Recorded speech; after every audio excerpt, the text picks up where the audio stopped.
오늘 저는 지난주에 이어 요한이 전한 메시지 누가복음 3장의 말씀을 함께 나누고자 합니다. 요한복음 1장 6절 이하에 이런 말씀이 있습니다. 하나님께로서 보내심을 받은 사람이 났으니 이름은 요한이라. 저가 증거하러 왔으니 곧 빛에 대하여 증거하고 모든 사람으로 자기를 인하여 믿게 하려 함이라. 그는 이 빛이 아니요 이 빛에 대하여 증거하러 온 자라. 참빛 곧 세상에 와서 각 사람에게 비치는 빛이 있었나니 그가 세상에 계셨으며 세상은 그로 말미암아 지은 바 되었으되 세상이 그를 알지 못하였고 자기 땅에 오매 백성이 영접지 아니하였으나 영접하는 자 곧 그 이름을 믿는 자들에게는 하나님의 자녀가 되는 권세를 주셨으니. 요한복음 1장 15절은 이어서 이렇게 됩니다. 요한이 그에 대하여 증거하여 외쳐가로되 내가 전에 말하기를 내 뒤에 오시는 이가 나보다 앞선 것은 나보다 먼저 계심이니라 한 것이 이 사람을 가리킴이라 하니라. 빈들의 사람, 광야의 사람, 하나님께로부터 보냄을 받은 하나님의 사람, 풀마저 자라지 않는 아무도 살지 않는 광야에 살았던 그 사람.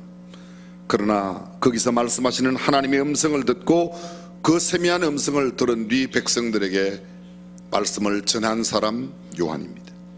항상 하나님과의 관계가 선명했던 그 사람, 세상 일에 빠져 살지 않고 비록 광야에서 메뚜기와 석청을 먹으며 약대 털옷을 입고 허리에 가죽띠를 하나 띄고 사는 것만으로 만족하며 살지만 영적인 귀만큼은 하나님의 음성에 얼마나 밝았는지 모릅니다. 그의 영혼의 안테나는 언제나 가늘고 세미하게 들려오는 하나님의 음성을 듣기 위하여 높이 올라가 있었습니다. 세상에 험하고 거친 말에 등 돌리고 신령한 하늘의 소리에 민감한 감각을 갖고 있었던 사람, 예수님보다 6개월 먼저 이 땅에 태어나서 예수 그리스도의 첩경을 평탄케 예비한 사람, 그의 초미의 관심사는 하나님의 음성을 듣는 것이요 그의 사명, 그가 들은 하나님의 말씀을 증거하는 것이었습니다. 황실의 황제도 관제의 총독도 왕궁의 모든 왕들도 당대의 종교 최고 지도자였던 대제사장들도 하나님의 음성을 듣지 못했던 그런 그때에 하나님의 말씀을 유일하게 듣고 자신에게 주어진 사명을 충실하게 감당했던 사람 요한, 그가 전한 메시지는 도대체 무엇이었을까요? 독사와 전갈이 우글거리고 들깨와 들고양이, 맹수, 늑대, 이리, 승냥이들이 언제 어디서 공격해올지 모르는 광야에서 그가 하나님께 듣고 세상에 전한 메시지가 무엇일까요? 풀 한 포기, 나무 한 그루, 물 한 줄기 없는 황량한 그 광야에서 1년 내내 비 한 방울 내리지도 않고 거친 황토바람과 장렬하는 태양볕만 내리쪼이는 그곳, 기댈 곳도 없고 쉴만한 곳도 없고 의지할 곳 없는 황량하고 쓸쓸한 고독한 광야, 휘몰아치는 모래폭풍과 피할 수 없는 세찬 바람, 밤이면 뼛속까지 파고드는 세찬 칼바람, 한 줄기도 피할 수 없는 연약하고 처량한 불황자 같은 요한이 하나님께서 그에게 들려주신 말씀을 전하는데 그가 전한 메시지가 도대체 어떤 메시지인가 하는 겁니다. 오늘 성경 본문이 있는 누가복음 3장 3절은 이렇게 기록되어 있습니다. 이해를 돕기 위해서 지난주에 함께 나누었던 1절 말씀부터 다시 보겠습니다. 누가복음 3장 1절, 디베리오 가이사가 위에 있은지 15해 곧 본디오 빌라도가 유대 총독으로, 헤롯이 갈릴리의 분봉왕으로, 그 동생 빌립이 이두레와 드라고니 지방의 분봉왕으로, 루사니아가 아벨레네의 분봉왕으로, 안나스와 가야바가 대제사장으로 있을 때에 하나님의 말씀이 빈들에서 광야에서 사갈의 아들 요한에게 임하였다고 이야기합니다. 자, 3절입니다. 요한이 요단강 부근 각처에 와서 죄 사함을 얻게 하는 회개의 침례를 전파하니. 7절 계속됩니다. 요한이 침례를 받으러 나오는 무리에게 이르되 독사의 자식들아, 누가 너희를 가르쳐 장차올 진노를 피하라 하더냐. 그러므로 회개에 합당한 열매를 맺고 속으로 아브라함이 우리 조상이라 말하지 말라. 내가 너희에게 이르노니 하나님이 능히 이 돌들로도 아브라함의 자손이 되게 하시리라. 이미 도끼가 나무 뿌리에 놓였으니 좋은 열매 맺지 아니하는 나무마다 찍혀 불에 던지우리라. 무리가 물어 가로되 그러면 우리가 무엇을 하리까? 대답하여 가로되 옷 두 벌 있는 자는 옷 없는 자에게 나눠줄 것이요 먹을 것이 있는 자도 그렇게 할 것이니라 하고, 세리들도 침례를 받고자 하여 와서 가로되 선생이여 우리는 무엇을 하리까 하며 가로되 정한 새 외에는 늑증치 말라 하고, 군병들도 물어 가로되 우리는 무엇을 하리까 하며 가로되 사람에게 강포하지 말며 무소하지 말고 받는 요를 족한 줄로 알라 하니라. 어떤 메시지를 전했습니까? 회개하라는 메시지. 여기 늑증하다 이 늑증이라는 말은 엉두를 늑자에 거둘증자 관원이 까닭 없이 돈이나 물건을 강제로 빼들어가는 것을 늑증하지 말아라. 강포하지 말아라. 굳셀 강자 사나울 복자, 우악스럽고 포악하게 폭력으로 돈을 빼앗는 짓 하지 말라는 겁니다. 무소하다, 무고할 무자 하소연 할 소자, 거짓 고소하지 말라는 겁니다. 받는 요를 족한 줄로 여기라. 관원들, 군병들은 받는 요, 군 장교나 벼슬아치들에게 급료를 주던 쌀, 보리, 콩, 무명, 배, 돈 등을 통틀어 일컫는 말인데, 그 받는 것을 불평하지 말고 그것을 감사함으로 받으라는 겁니다. 사랑하는 성도 여러분, 요한이 하나님께 듣고 받은 하나님의 말씀을 백성들에게 전하였습니다. 그 내용이 뭐라고요? 다시 한번 3절 보십시오. 요한이 요단강 부근 각지에서 와서 죄 사함을 얻게 하는 회개의 침례를 전파하니, 회개의 침례 뭐라고요? 회개의 침례를 전파했다는 겁니다. 동일한 내용을 담고 있는 마태복음 3장 1절 이하에 보게 되면, 그때 침례 요한이 이르러 유대 광야에서 전파해 가로되 회개하라 천국이 가까웠느니라. 저는 선지자 이사야로 말씀하신 자라. 일렀으되 광야에 외치는 자의 소리가 있어 가로되 너희는 주의 길을 예비하라 그의 첩경을 평탄케 하라 하였느니라. 5절 이때 예루살렘과 온 유대와 요단강 사방에서 다 그에게 나와 자기들의 죄를 자복하고 요단강에서 그에게 침례를 받더니 요한이 많은 바리새인과 사두개인이 침례 베푸는데 오는 것을 보고 이르되 독사의 자식들아 누가 너희를 가르쳐 임박한 진노를 피하라 하더냐. 그러므로 회개에 합당한 열매를 맺고 속으로 아브라함이 우리 조상이라고 생각지 말라. 내가 너희에게 이르노니 하나님이 능히 이 돌들로도 아브라함의 자손이 되게 하시리라. 10절입니다. 나는 너희로 회개하기 위하여 물로 침례를 주거니와 내 뒤에 오시는 이는 나보다 능력이 많으시니 나는 그의 신을 들기도 감당치 못하겠노라. 그는 성령과 불로 너희에게 침례를 주실 것이요 손에 키를 들고 자기의 타작마당을 정하게 하사 알곡은 모아 곳간에 들이고 죽증이는 꺼지지 않는 불에 태우시리라. 요한이 전한 복음의 핵심 내용이 뭡니까? 말씀의 핵심 내용이 뭐예요? 회개하라, 그리고 회개에 합당한 삶을 살라는 겁니다. 회개의 침례, 도대체 회개의 침례가 무엇입니까? 이 표현은 회개의 증거로서 침례를 받으라는 뜻입니다. 다시 말하면 회개하지 않으면 용서받을 수 없다. 회개한 사람이 침례를 받으라는 겁니다. 소위 침례 중생설과는 반대입니다. 침례 중생설은 뭔가 하면 침례를 받아야 구원받는다. 성경은 그렇게 말하지 않습니다. 회개한 사람이 침례를 받게 되어 있습니다. 회개하지 않은 사람은 물에 10번 100번이 들어가도 소용이 없습니다. 그럼 물에 안 들어가도 회개한 사람은 구원받습니다. 아멘. 예수님 십자가상에 달려 돌아가실 때에 죄인 두 사람이 함께 십자가에 달려 돌아갑니다. 한 사람은 말합니다. 내가 그리스도이든 너도 내려가고 우리도 구원하라. 얼마나 설득력이 있는 이야기입니까? 그런데 다른 한 사람은 이렇게 말합니다. 너와 나는 동일한 정죄를 받고서도 어찌하여 하나님을 두려워 아니하느냐. 이분의 행하는 것은 옳지 않은 것이 없느니라 하고 그에게 가로되 주여 나를 당신의 나라 임할 때 나를 생각하소서. 예수님께서 뭐라고 말씀하세요? 내가 진실로 진실로 네게 이르노니 오늘 네가 나와 함께 낙원에 있으리라. 그 사람은 십자가에 평생을 죄인으로 살다가 십자가에 처형당했습니다. 침례 받았어요? 몰라요? 그분 침례 받았어요? 못 받았어요? 예배당 나갔어요? 헌금했어요? 새벽기도 나갔어요? 전혀 상관없어요. 구원 받았어요? 네, 받았어요. 침례를 받을 수 있는데도 회개한 사람이 침례 안 받는다, 그건 좋은 건 아니에요. 근데 받을 수 없어 안 받았지만 이 사람은 구원은 받은 겁니다. 회개하지 않으면 그 어떤 선행도, 헌신도, 봉사도, 섬김도, 나눔도, 공로도 진정한 용서와 천국과는 상관이 없습니다. 모든 사람의 영혼의 죄악을 용서받는 길은 회개밖에 없습니다. 예수 그리스도의 십자가의 보혈 없이는 결코 불가능합니다. 우리가 하나님 앞에 의롭다 하심을 얻는 유일한 길은 회개입니다. 그래서 회개한다는 말과 예수 믿는다는 말은 같은 말이에요. 하나님의 자녀가 되었다는 말과 회개했다는 말과 같은 말입니다.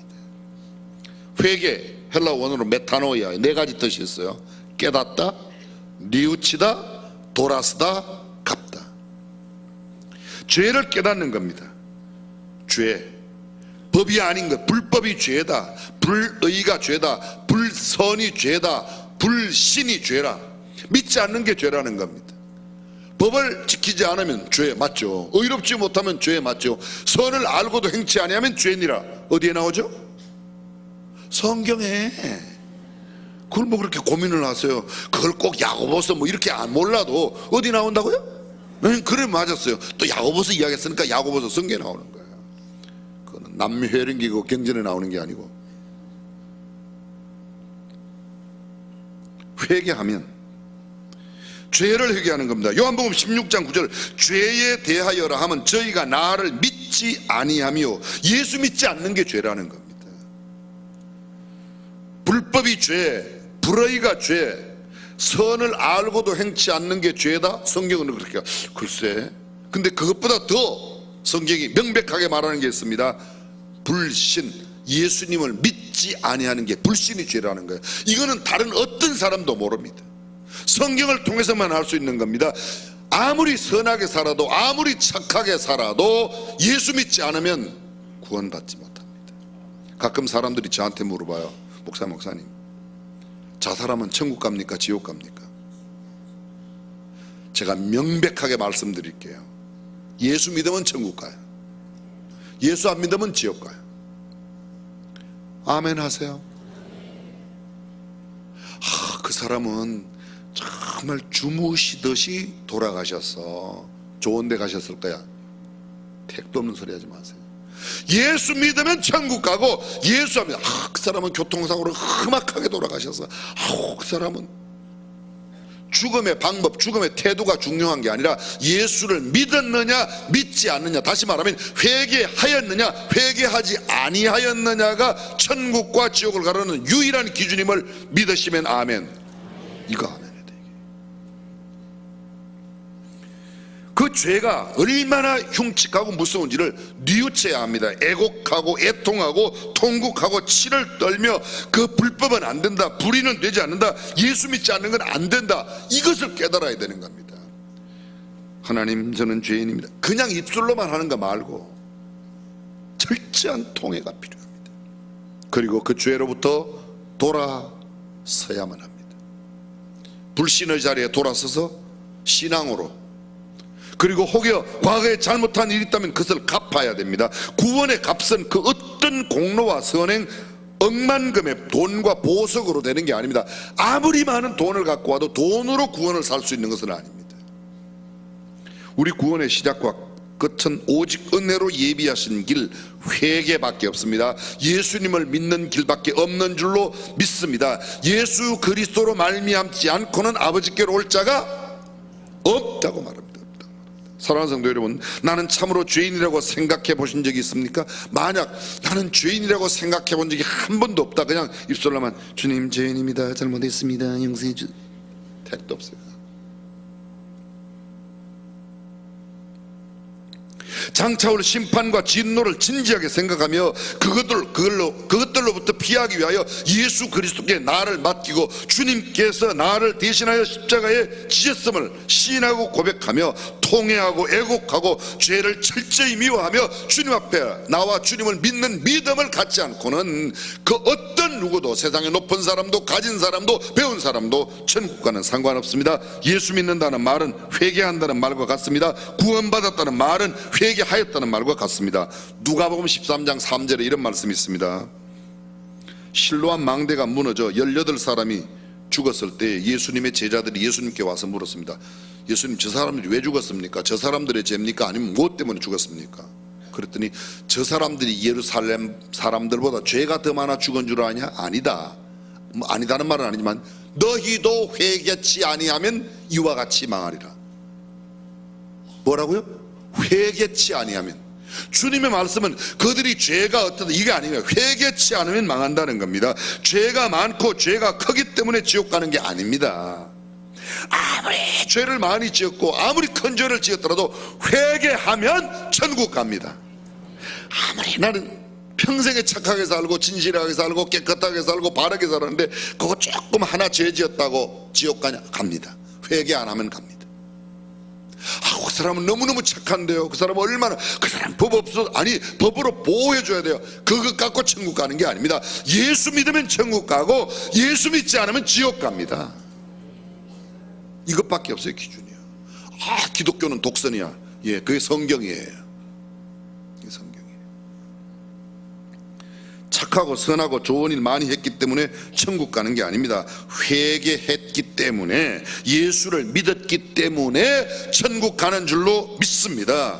오늘 성경 본문에 보세요. 이렇게 말해요. 요한이, 독사의 자식들아, 누가 너희를 가르쳐 장차올 진노를 피해라 하느냐? 누가 너희에게 이것을 가르쳐 주었느냐? 장차올 진노가 있다고 가르침을 받은 적이 있느냐? 피할 수 없는 진노와 형벌, 지옥에 대하여 철저하게 생각하고 근본적인 원인이 되는 죄를 회개한 적이 있냐? 그거 없다면 소용없어. 그러니까 회개하고 회개에 합당한 열매를 맺어라.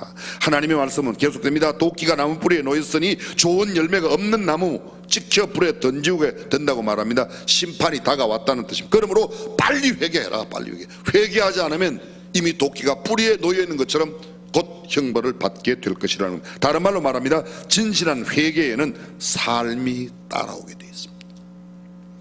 열매로 그 나무를 안다는 말씀이 무슨 말씀이에요? 바로 이 말입니다. 열매를 보면 나무를 안다고 해요. 가시나무에서 포도를 따겠냐? 엉겅퀴에서 포도를 딸 수 있냐? 아니라는 거죠. 회개했다, 구원받았다, 예수 믿는다고 하면서 그의 신분은 회개한 사람처럼, 예수님을 믿는 사람처럼 살지 않는다면 그가 진정 회개한 사람일까라는 겁니다. 쉬운 예를 들어보겠습니다. 대학 교수점 되시는 분이 배가 너무너무 고프다고 짜장면 집에 가서 짜장면 한 그릇 먹고 돈 안 내고 도망가면 되겠어요? 안 되겠어요? 여러분들의 지금 반응은 마치 될 것 같은 반응을 보시는데 돼요? 안 돼요? 안 돼요. 중학교에 목사가 돼가지고 고명진애가 배고프다고 지나가다 볶음밥집에 한 그릇 쳐 잡숫고 돈 안 내고 도망가면 돼요? 안 돼요? 혹시 돈이 없어 먹었으면 정말로 잘 부탁한다고 우리 교회 저 성장로님 와서 좀 내줄 거라고 뭐 그래 뭐가 이야기를 하고 가야지. 그냥 도망가면 그게 무슨 목사예요? 쌍놈이지. 아주 도둑놈이지. 자, 잘 들어보세요. 이게 우리에게 이렇게 지금, 우리가 예수 믿는 하나님의 자녀예요. 그러면 하나님의 자녀답게 살아야 돼요? 아무렇게나 살아도 괜찮아요? 대답 좀 해보세요. 하나님의 자녀답게 살아야 돼요? 아무렇게나 살아도 괜찮아요? 앞에 게 1번. 그럼 다시 한번 여쭤볼게요. 아무렇게나 살 때가 있다 1번, 언제나 하나님의 자녀답게 산다 2번. 부끄러운 줄 아셔야 돼요. 부끄러운 줄 아셔야 돼요. 그게 저와 여러분의, 그래서 우리는 주일마다 나와서 또 자백하고 하나님의 자녀답게 살고 있어요. 지금 우리가 살고 있는 삶이 어떤 삶인가? 우리 주변의 그리스도인들이 우리를 어떤 사람으로 보고 있는가? 아니, 우리 주변에 있는 넌 크리스찬들이 우리를 어떻게 보고 있는가? 삶의 열매 없는 회개는 무익합니다. 공허한 입술의 회개가 회개일까? 아닙니다. 속으로 아브라함의 우리 조상이라고 말하지 말아라. 무슨 말입니까? 내가 목사 아들인데, 내가 몇 대째 믿음의 집의 자손인데, 우리 아버지가 장로고 우리 엄마가 권사고 뭐가 어떤데, 예, 그건 굉장히 좋은 일이에요. 그러나 그것이 나를 깨끗하게 만들어주는 건 아니에요. 내가 회개하지 않으면 내가 그 누구의 아들 딸이라 할지라도 하나님과 상관없습니다. 내가 회개해야 됩니다. 아멘. 나는 무슨 가문의 출신이다, 이런 경향이 있어요. 우리 침례교단은요, 한국에는 장로교, 감리교, 성결 이렇게 교단이 커요. 그 침례교를 가끔, 다 그런 건 아닌데, 그 큰 교단에 계시는 분들이 침례교단 목사나 침례교단 성도 알기를 아주 떠듬떠듬하는 경우가 있어요. 떠듬떠듬한다는 말 알아들으시죠? 내가 조금 가졌다고, 내가 조금 누린다고 다른 사람 알기를 떠듬떠듬하는 사람이 있어요. 그거 아니에요. 사람은 모두가 다 하나님 앞에 존귀한 존재인 줄로 믿습니다. 이것이 성경이 말하고 있는 인권입니다.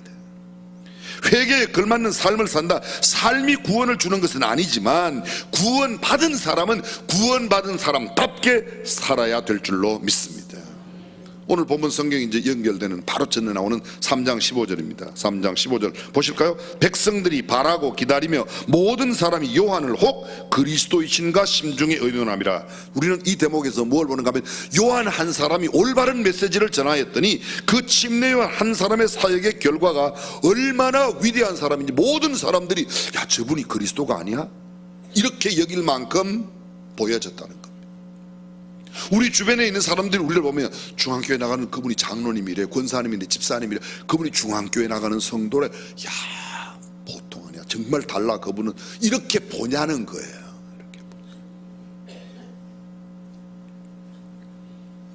그 다음에 보시면 16절에 요한이 모든 사람에게 대답하여 가로되 나는 물론 너희에게 침례를 주거니와 나보다 능력이 많으시니가 오시나니 나는 그 신들매를 풀기도 신발끈 풀기도 감당치 못하겠노라. 그는 성령과 불로 너희에게 침례를 줄 것이요.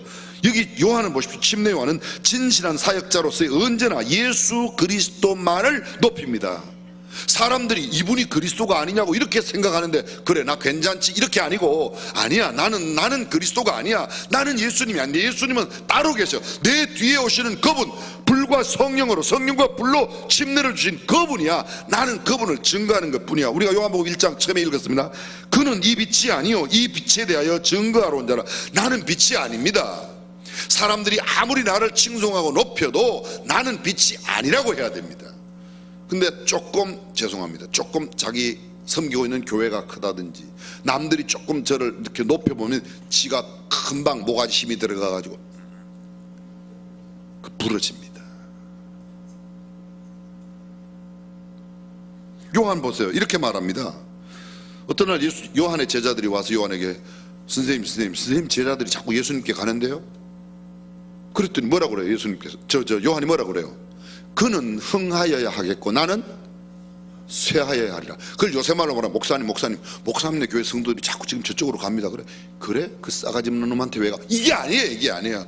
그는 흥하여 나는 왜 그런가 내 자신을 알고 내가 누군지를 알아야 되는데 그는 흥하여야 하고 요한은 지금 그렇게 말하는 거예요. 그는 흥하여야 하고 나는 쇠하여야 한다.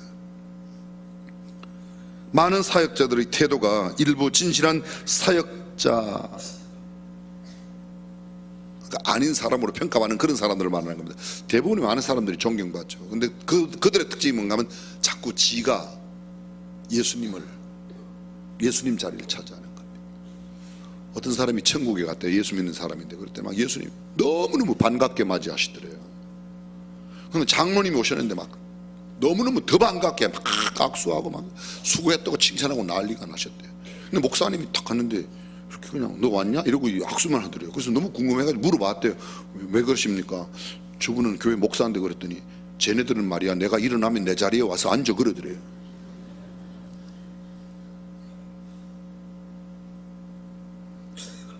사랑하는 성도 여러분, 진실한 사역자의 기준이 무엇일까요?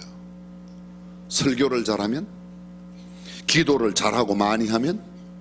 찬송을 잘하면? 구제, 봉사, 섬김, 사회활동을 많이 하면? 세상에 높은 사람을 많이 알면? 그 사역자의 자녀들이 잘 되었다면? 능력을 많이 행하면? 네, 물론 그런 것도 기준이 될 수 있어요. 그러나 그것보다 가장 중요한 기준은 예수 그리스도를 어느 위치에 모시고 대하느냐가 그 사역자의 수준을 이야기합니다. 정말 예수 그리스도를 주님으로 알고 그분을 존귀하게 여기며 그분의 영광만 드러나기 위하여 섬기는 사람은 진실한 사람입니다. 근데 예수 믿는 것을 수단으로 생각하고 내 배를 채우고 내 이름 높이고 용서하고 그랬어요. 우리 원로 목사님은 절대로 아니니까 오해하지 마세요. 근데 나이가 들어가면 목사들이 자꾸 자기를 생각해요. 교회보다 하나님 생각보다 자기를 생각하는 경향이. 저도 이제 환갑이 지났지 않습니까? 근데 이런 생각이 들어가는 거예요. 야, 이거 정말 조심해야 되는구나. 점점 이기적으로 나이가 들면 바뀌어가는 겁니다. 내기에 조금만 거슬리는 이야기라도 잘 용납이 안 돼요. 어려서는 오히려 미안하다 그러면 금방 용서해. 나이가 들면 한 번만 딱 이렇게 되면요, 특히 예수 믿는 사람들 이렇게 되면 좁은 길을 가는 사람이 돼서 그런지 아주 안 펴져요.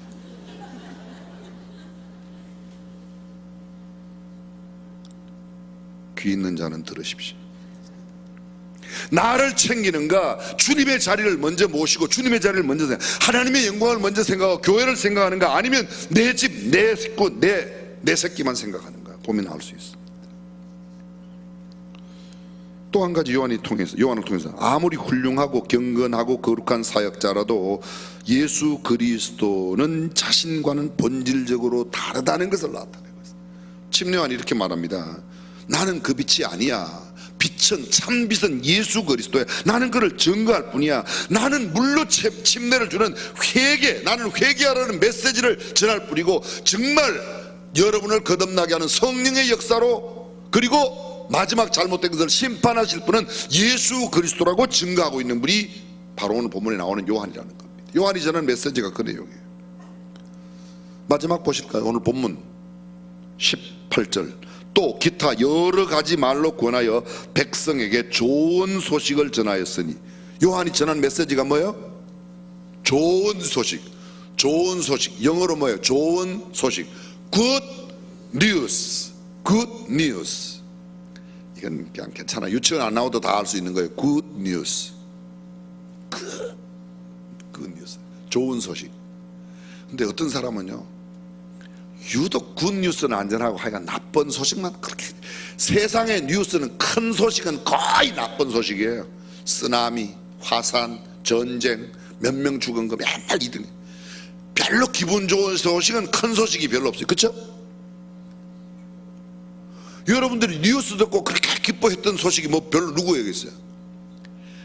있기는 있어요. 가끔요. 누가 대통령이 되었다. 근데 승리한 그 당은 기쁘지만 반대 당은 다 죽을 맛이요. 다 세상에 기쁜 소식은 거진 다 한쪽만 좋고, 내가 만약 장례식장 하는 집은 사람이 죽어야 기쁜 겁니다. 근데 죽은 집에는 맨날 눈물이에요. 세상 것은 다 상대적이에요. 그렇죠?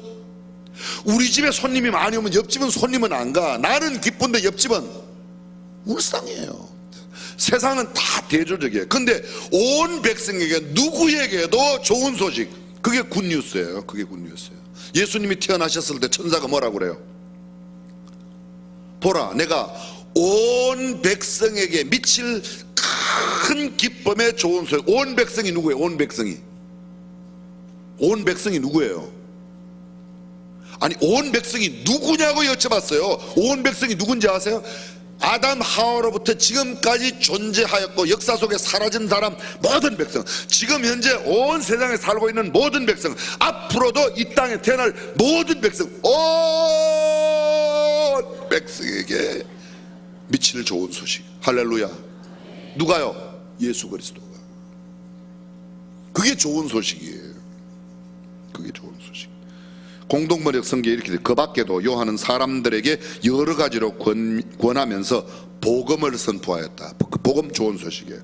표준 세번역. 요한은 그 밖에도 많은 일을 하면서 백성에게 기쁜 소식을 전하였다.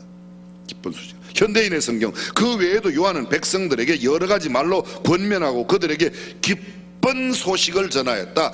예수 그리스도는 기쁜 소식, 굿뉴스, 복음인 줄로 믿습니다. 누구에게도 복음이에요. 상을 당한 사람에게도 복음이고, 지금 합격한 사람에게도 복음이고, 불합격한 사람에게도 복음이고, 가난한 사람에게도 복음이고, 부유한 사람에게도 복음이고, 건강하지 못한 사람에게도 복음이고, 건강한 사람, 누구에게도 굿뉴스, 기쁜 소식은 예수 그리스도의 소식인 줄로 믿습니다. 침례 요한이 보십시오. 또 기타 여러 말로 권하여 백성에게 좋은 소식을, 좋은 소식, 잘 들어보시오. 좋은 소식하고 반대되는 게 뭐야? 나쁜 소식. 나쁜 소식. 좋은 소식은 아닌데 나쁜 소식도 아닌 게 있어요. 그게 뭔가 올바른 소식, right news예요. right news. 옳은 소리, 옳은 소리. 근데 옳은 소리가 아니고 여기는 뭐예요? 기쁜 소리, 기쁜 소식을 전해요. 옳은 소리가 뭐가 옳은 소리예요? 여러분에게 여러 번 말씀드렸는데 잊어주셔서 정말로 감사해요. 아내가 된장국을 끓여왔는데 너무 짜요. 짜다는 말이 뭐죠? 아내에게 이렇게 말하는 거가, 당신 삼촌 소금 장사에 왜 이렇게 짜? 옳은 소리예요. 근데 그 이야기 들으면 기분이 좋아요, 안 좋아요? 우리 교회 그 김 집사님 된장국 그거 한 맛 좀 봐. 얼마나 맛있는데 당신은 뭐야 이게 소금은 뭐 소금 장사가 너 삼촌이가 그렇게 말하면 그 아내가 김 집사하고 가서 사러 그래요? 내가 가서 김 집사한테 배워와서 잘 끓일게요 그래요. 다 여러분도 다 아셔. 그 옳은 소리예요. 옳은 소리인데 기분이 안 좋아요. 잔소리가 뭐라고 그랬어요? 올바른 소리인데 기분 나쁘게 하는 소리, 그게 잔소리라고 그랬잖아요. 잔소리의 definition, 잔소리의 정의가 올바른 소식인데 기분 나쁘게 들려주는 거, 그게 잔소리라니까요. 대부분의 청소년 아이들에게 하는 엄마의 이야기는 잔소리요. 옳은 소리인데 거의 다 남편에게 하는 아내의 소리는 거의 옳은 소리예요. 틀린 소리가 아니에요. 당신 손가락에 물집 생겼어 왜 이렇게 전화도 못해? 옳은 소리인데 그 소리 듣고 여보 내일부터는 일찍 전화 드릴게, 이런 남자 아무도 없어요. 너먹여 살 일이라고 늦게 들어오는 거야, 이렇게 말하는 거예요. 사랑하는 성도 여러분, 우리는 그리스도인으로서 좋은 소식을 전할 수 있기를 주님의 이름으로 축원합니다. 올바른 소리 아니에요. 좋은 소식. Good news, great, joyful, big news. Good news. 온 백성에게 미칠 영원한 좋은 소식의 사람으로 요한이 전한 게 좋은 소식. 그 좋은 소식이 뭐예요? 요한이 전한 좋은 소식이 이겁니다. 회개하라.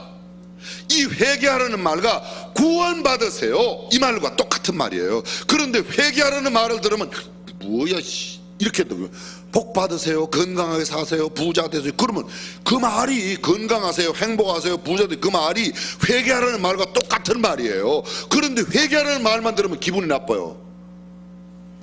복을 많이 받으라고 그러면 기분이 좋아요. 우리의 귀감 문제가 있어요. 회개하라는 말을 듣고도 아멘 내가 잘못했고, 그러면 그게 참 기쁨의 좋은 소식이 될 줄로 믿습니다.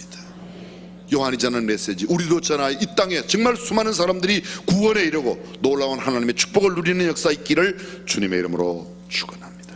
전능하신 우리 하나님, 올바른 소식보다 나쁜 소식보다 이제는 좋은 소식을 전하는 우리가 되게 하여 주시옵소서. 예수님의 이름으로 기도합니다. 아멘.